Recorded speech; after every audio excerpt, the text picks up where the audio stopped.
Welcome to Ain't Life Great product reviews. Today I got with me the Maxoak 400 watt hour lithium ion battery pack. I was able to get this battery pack from a friend who does another YouTube channel which focuses on off the grid batteries and solar generation. And he knew I was looking for a battery pack for off-road use. And he calls me up or he emails me and he says, hey, I've got Maxoak who wants to have me review a 400 watt hour battery pack, and they said they'd send me another one for you to review. And so that's how I got this. I put it through an entire season of off-road use and abuse and tried it. So this is not just going to be an unboxing and, oh, I like it, it looks good. I actually used this pretty much all season. It came to me in the mail right after our Arizona trip. So once we did Arizona, I took this to Idaho. I took it to San Rafael Swell. We took it up in the high altitude of Colorado. We took it back down and around through Moab. And honestly, we used it quite a bit to do simple tasks like go to Walmart. Because for us, Walmart is 100 miles away. And if you want to buy milk at a good price, you got to plug it and charge it in the fridge. And so we put it through a bunch of abuse, and I'm going to tell you what I like about it, what I dislike about it. And if you want more specs, I'm going to put a link in my description to my buddy's YouTube channel, and he will focus more on the solar aspect and things like that. I'm going to focus mainly on how good is this battery pack for off-road adventure use. Okay, what I like about it, well, the thing just comes in a little over 12 pounds. It honestly, to me, feels lighter than that. I was shocked at the weight. The packaging is nice. I was a little interested in the photos about this color choice right here. It made it seem dated to me because we're kind of in the grays and blacks mood and dark blues, but this kind of tan, I don't know. But you know, when you put it in next to my vehicle, it kind of fits in really nice. The layout is really good. You've got your main control buttons here. You double push everything to get it to turn on. This turns on. You got your display with your power levels, DC charge in, DC charge out, AC charge out, two 120 volt receptacles here. Your solar charge, your DC input goes in here. This is where you plug in a handy dandy charger. You can see these lights flashing. Now I can use these as jumper cables. The rating on the jumper cables is really quite pathetic. Any off-road rig, heavy-duty off-road rig with like a V8 or a high-displacement V6, that's not going to work. So I never tried it. But you got that there in case you have a little car or whatnot. On this side is where the 12 volt is, and for us in the off-road, this is our main control panel here. I got a USB-C right here with rated at 18 watts. I've got 12 volt 10 amp right here. I got 12 volt 5 amp right here, and I got a bunch of USB ports of various outputs for low trickle charge and also high output for your tablets. So you're asking yourself, well, where is the standard 12 volt socket? Well, in order to do that, you have an adapter which plugs into the 10 amp output right there, and we'll talk about that a little bit later. So the ergonomics of this device, it actually is quite nice. The weight is really good. This is brushed aluminum. I like that. It gives it a nice high quality feel. The glass on here is good. The feedback on the buttons, I like feedback. They don't feel cheap. The plastic at the top on this tray, that's kind of hollow and very Fisher-Price-esque, but they've got some rubber on here for grips. I like that too. The tray is kind of nice though for when you have your cameras and cell phones. You can set them in there to charge, and we'll talk more about that later. What I really like about the Maxoak is its price point. Between $350 to $400 is what this setup gets, and you get a 400 watt hour rated lithium battery pack. You compare that to the competition. The standard for the Overlanders is the Goal Zero, and the Goal Zero 400 lithium ion, they're selling for about $650 bucks. Okay, so you're talking significantly cheaper for this. You could get the Goal Zero 400 watt dry acid battery for, you know, around a similar price. It's a little bit more, about $450, $500 is what that's sitting at. And Jackery is another competitor which is coming in the outdoor market, and the Jackery is sitting at around $500 for a 500 watt hour. So you have a little bit more capacity, but it also costs you $100 more. So this is a good entry-level battery pack, which a lot of you are thinking, wow, now it's kind of in my price range. It seems for the off-road overland market, at least, unless you're doing this for a living, anything around $300 and under seems to do really well. You see a lot of people that are running the the lower 120 watt hours, 200 watt hour battery packs, mainly because they come in at that $250, $300 price point. You toss in $50 and you can get the Maxoak with double the battery capacity. And that is what is really nice about this. So we've run this through a couple tests, and I've used my Dometic 35 CFX fridge for most of it. Plus we have used the 120 volt outlet to charge my drone batteries and charge my camera batteries. And we can get a little over 2 days use out of this thing. The compressor is still running after about 27 hours. The outlet to charge with your vehicle, and that seems to run really well too.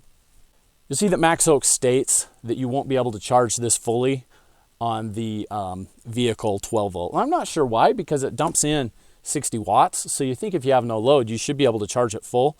When we did the Idaho trip and we ran around through Yellowstone, and it was around, like I said, 20%. And when we got home, we were at about 3/4. And that was driving, 6 hours to get back to Utah.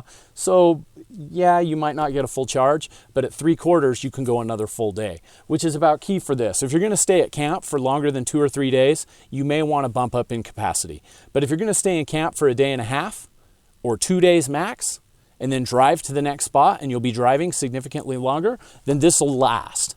And that's really what you're looking at as far as the capacity of this battery is concerned for off-road travel. Let's talk about what I don't like.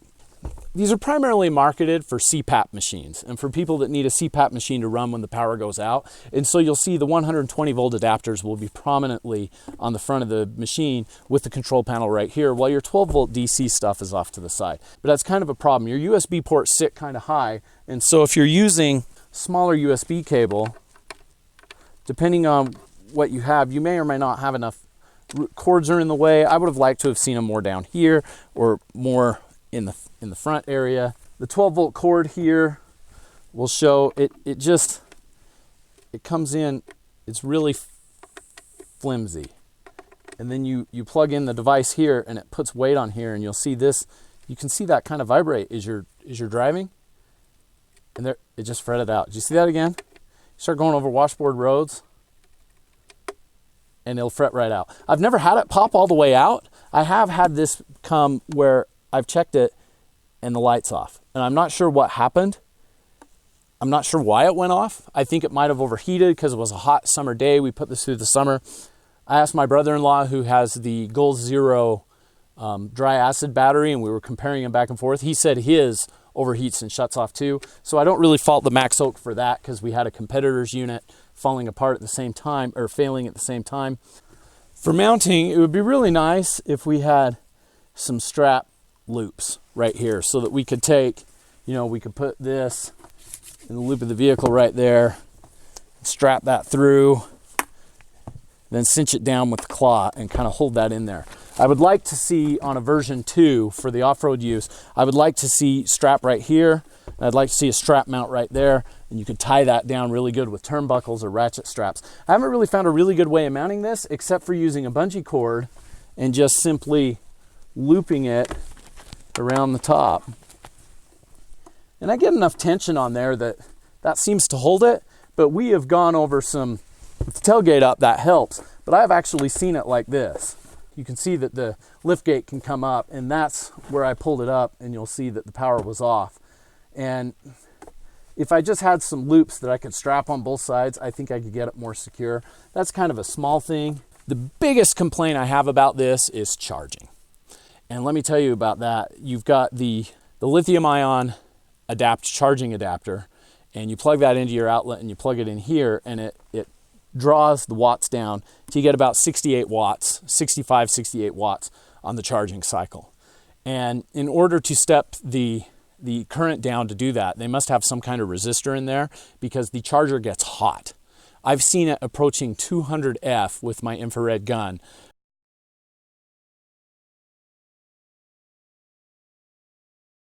But it is just hot. It's too hot. In fact, when you go into the room where this is charging, I've had that burning dust electrical smell. And I just don't trust that. I don't want to plug this in overnight and let it charge, because it just runs too hot. Maybe I'm just being paranoid, because the actual battery never really gets hot at all, even on full charge, which I do like that. So they're controlling temperature on the battery. That'll be good for the life of the battery, but I just don't like the heat on that charging adapter. It makes me a little nervous. Now, another thing on that charging adapter is last time I had this drawn down, I set a stopwatch to see how long it took to charge. Over 4 hours later, my stopwatch was still running and that charging adapter was red and it was dumping 65 watts still in the battery. And I thought that was odd. And we went and checked the temperature of the charger. It was hot. We checked the battery and the battery now was running at about 88 degrees Fahrenheit and the room was at about 72. So the batteries are getting hotter now. Now 88 is not hot. You expect that for charging a battery, but after 4 hours, and the interesting thing is once you unplugged the charger and plugged the charger back in, it was green. Plug it back in. Oh, let's turn it on the other side. Green, fully charged, no power going in. So for whatever reason, that will not kick off. Just keeps putting 65 watts in. I've never seen how hot it will get the batteries, but that's one thing I don't like. I never let this thing charge all the way. And so I'm wondering, well, now why is it saying I'm fully charged? But before it was still cranking out full charging amps. I've only seen the AC adapter turn green once, and that was when I allowed it to charge overnight, and I don't know how many hours it took before it stopped throwing 65 watts into the charger, and I don't know how hot the batteries got. Now I go about 4 or 5 hours, it's still red. I check the charging on here, it shows full. I unplug it, plug it back in, it shows green. So again, the charger, I think, is where maybe they cut corners to get their price point down. I don't like that. So again, in version 2 for off-road use, I would like strap loops off to the side. I would like the socket built in and not dangling off to the side because of the issue with the washboards. I would like that built in. I think that would be better. I would gladly pay 20 to 30 bucks more if I could have those and a better charging. But all in all, having a battery is so much better than not having a battery. So in that case, I'd recommend it. On the Amazon scale, I'd give this about 3, maybe 4 stars out of 5. Not quite perfect, not bad either, but the value for the money is there. And it's one that I would really consider on your list if you're looking to get a battery pack for your fridge or your other electronics. That will conclude our review of the Maxoak 400 watt-hour lithium-ion battery pack. Don't forget to like, comment, and subscribe. That shows your vote to encourage us to put in the time and effort to give you further content, further reviews, and things like that. Thanks for watching.